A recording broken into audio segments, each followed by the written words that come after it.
गरीब मैगी वाली। राकेश दीपिका नाम की एक लड़की से प्यार करता था और वो उसी से शादी भी करना चाहता था, पर उसकी माँ रूपा राकेश की शादी उसकी मर्जी के खिलाफ अनन्या नाम की लड़की से करवा देती है। अनन्या से शादी करने के बाद राकेश इस जबरदस्ती के रिश्ते को 3 साल निभाता है और एक दिन अनन्या के लिए एक चिट्ठी छोड़कर चला जाता है। माँ जी, सुबह से राकेश जी को ढूंढ रही हूँ, पर वो पूरे घर में कहीं नहीं है और तो और उनका सामान भी घर में नहीं है। ये तो क्या बोल रही है बहू? राकेश यहीं कहीं होगा। हो सकता है वो अपने किसी दोस्त से मिलने के लिए गया हो। नहीं माँ जी, राकेश जी कहीं नहीं है। मैंने उनके सभी दोस्तों को फोन करके पूछा है। अनन्या अपनी सास से बात कर रही होती है, तभी वो देखती है कि झूले में उसकी बेटी के पास एक चिट्ठी रखी है। अनन्या उस चिट्ठी को पढ़ती है।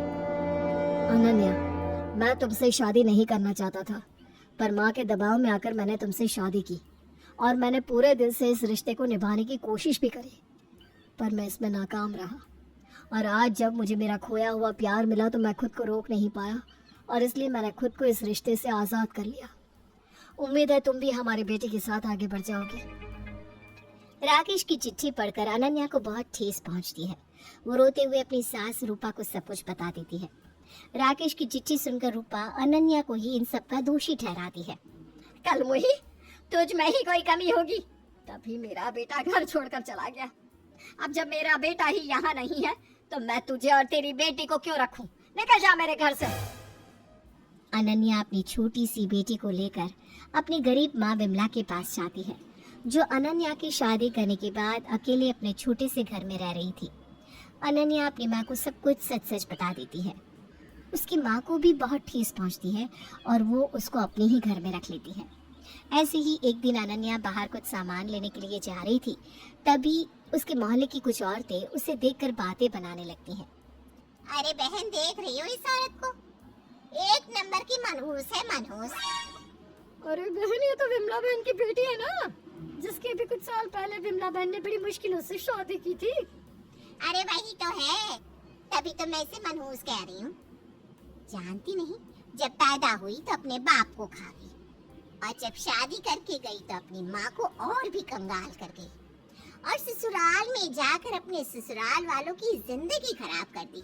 तभी तो सास ने धक्के मार के घर से निकाल दिया और अब फिर से आ गई अपनी माँ के पास, अपनी बेटी के साथ बोझ बन गई। वैसे इसकी सास ने इसे घर से क्यों निकाला?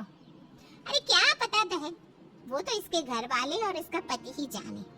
इसके लक्षण ठीक नहीं होंगे, तभी तो इसका पति इसे छोड़कर चला गया होगा। भगवान जाने आखिर इस बेटी की परवरिश कैसे होगी। बाप तो है नहीं, बाप छोड़कर भाग गया।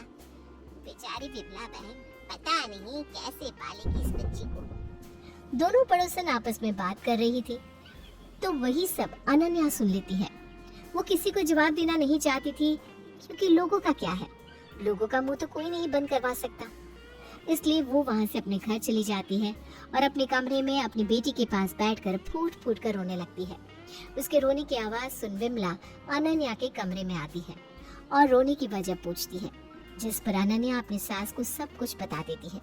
ये सुनकर विमला दुखी होकर अनन्या से कहती है, बेटा, हो सके तो मुझे माफ कर दे।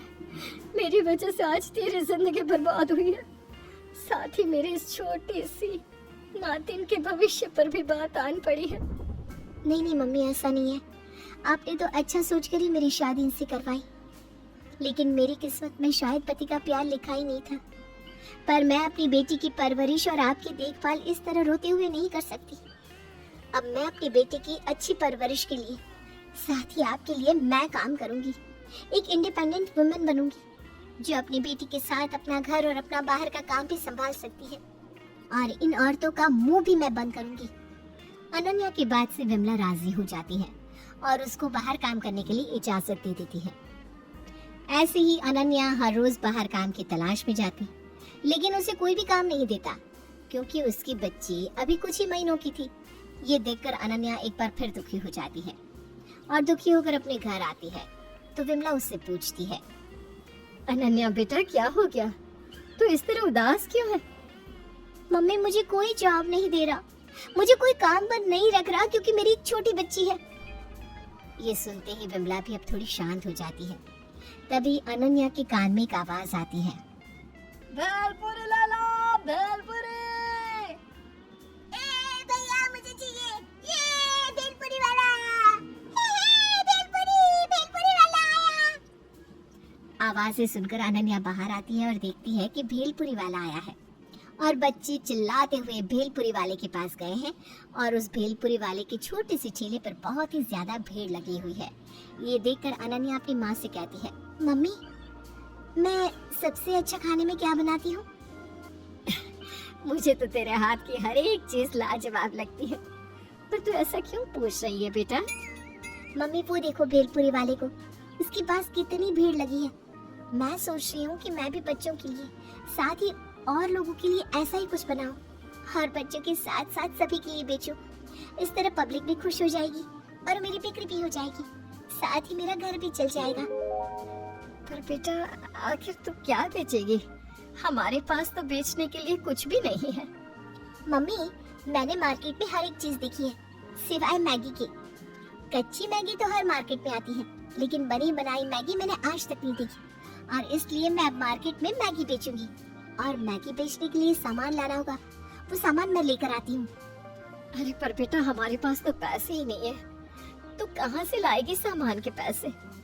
मम्मी मेरे पास कुछ गहने रखे हुए हैं, मैं उन गहनों को बेच दूंगी और मैगी बनाने का सामान और साथ ही मैगी भी लेकर आऊंगी।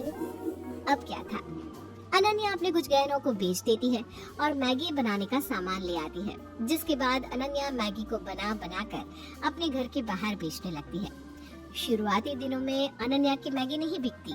ये देखकर अनन्या परेशान हो जाती है और खुद से कहती है, मैंने बड़ी ही मुश्किल से मैगी का कारोबार शुरू किया है, लेकिन लोग मैगी क्यों नहीं खरीद रहे? अनन्या खुद से ये सवाल कर रही थी, तभी उसकी माँ विमला उसकी ये बात सुन लेती है और उसके पास आकर उससे कहती है, तेरी मैगी इसलिए नहीं बिक रही क्योंकि तू एक छोटे से मोहल्ले में मैगी को बेच रही है, और ये चीज इन छोटे मोहल्ले में नहीं बिका करती, क्योंकि छोटे मोहल्ले वाले कभी भी अपने जैसे लोगों को ऊपर उठता हुआ नहीं देख सकते। वो लोग हमसे सामान नहीं खरीदेंगे, इसलिए तू बाहर जा और जाकर मैगी बेच। और रही मेरी पोती की बात, तो मैं उसको यहाँ घर पर संभाल लूंगी। तू अपनी बेटी की चिंता बिल्कुल भी मत करना, क्योंकि अभी इसकी नानी जिंदा है। अपनी माँ की बात सुनकर अनन्या को बहुत अच्छा लगता है और वो अपनी माँ की कहने के अनुसार बाहर ठेले पर अपनी मैगी लेकर बेचती है। आज पहला ही दिन था और उसकी मैगी काफी अच्छे से बिक गई। अनन्या की कमाई भी आज अच्छी हो गई थी। ये देखकर अनन्या खुश हो जाती है। वाह अनन्या, आज तो तूने कमाल ही कर दिया, आज तेरी मैगी तो सच में बिक गई। मम्मी सच कहती थी, यदि मैं अपने मोहल्ले से बाहर आकर इस मैगी को बेचूंगी तो मेरी मैगी बिकेगी। और देखो सच में आज बिक्री और मुनाफा कितना हुआ। ये खुशखबरी मैं जल्दी से मम्मी को देती हूँ। इस तरह अनन्या खुश होते हुए अपनी मैगी का ठेला अपने घर लेकर जाती है और अपनी माँ को गले लगाकर झूमते हुए कहती है, मम्मी मम्मी मम्मी, आज सच में मैं बहुत खुश हूँ। आज ऐसा लग रहा है कि राकेश जी मेरे पास हो ना हो मुझे फर्क नहीं पड़ता, क्योंकि मैंने अपने घर की जिम्मेदारी खुद संभाल ली है। इतना बोलकर अनन्या अपनी माँ के हाथ में पैसे थमा देती है और एक बार फिर अपनी माँ से कहती है, मम्मी आपने बिल्कुल ठीक कहा था, अगर मैं बाहर जाऊंगी और अपनी मैगी को बेचूंगी तो मेरी मैगी बिकेगी। और देखो वैसा ही हुआ। ये है मेरी आज की पहली कमाई। अब ये गरीब मैगी वाली मैगी को बेचकर अपने घर और अपनी बेटी की अच्छी परवरिश करेगी। आज मुझे ऐसा एहसास हो रहा है कि मैंने बेटी नहीं एक बेटे को जन्म दिया है। मुझे तुझ पर फक्र हो रहा है कि तू मेरी बेटी है। तूने आज इस मोहल्ले वालों का मुंह बंद करवा दिया।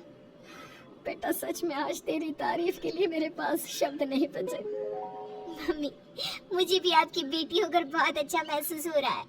बस आप अपना आशीर्वाद मुझ पर यूं ही बनाए रखिए।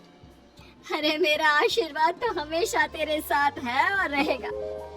इस तरह वो लोग काफी खुश हो जाते हैं और धीरे धीरे उनकी मैगी खूब बिकने लगती है। समय गुजरता है।